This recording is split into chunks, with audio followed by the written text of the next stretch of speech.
పని చేయడానికి ఇష్టపడట్లేదు, వాటిని ఇచ్చి పరాన్న జీవులను సృష్టిస్తున్నామా? తాయిలాలపై సుప్రీంకోర్టు.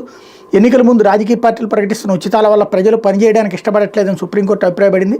వారిని పరాన్న జీవులుగా, పారాసైట్స్గా మారుస్తున్నామని సందేహం వెలుబుచ్చింది.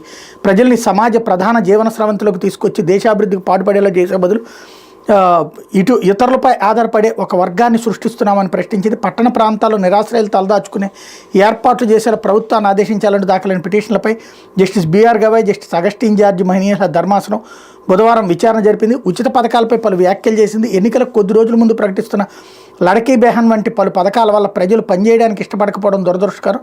నిరాశ్రయాలకు గూడు లేదని మీ ఆందోళన మంచిదే. ఎలాంటి పని చేయకుండానే ప్రజలకు ఉచితంగా రేషన్ నగదు వస్తుందని పేర్కొంది. పని దొరికితే చేయడానికి ఇష్టపడని వారు ఎవరుండరని కక్షిదారుల తరపున సీనియర్ న్యాయవాది ప్రశాంత్ భూషణ్ చెప్పారు. మీరు నాణ్యానికి ఒకవైపే చూస్తున్నట్టుంది. నేను రైతు కుటుంబం నుంచి వచ్చాను. మహారాష్ట్రలో ఉచితాలు ఇస్తుండడం వల్ల రైతులకు కూలీలు దొరకడం లేదు. అయితే దీనిపై మేము చర్చించదలుచుకోలేదని జస్టిస్ గవాయ్ చెప్పారు.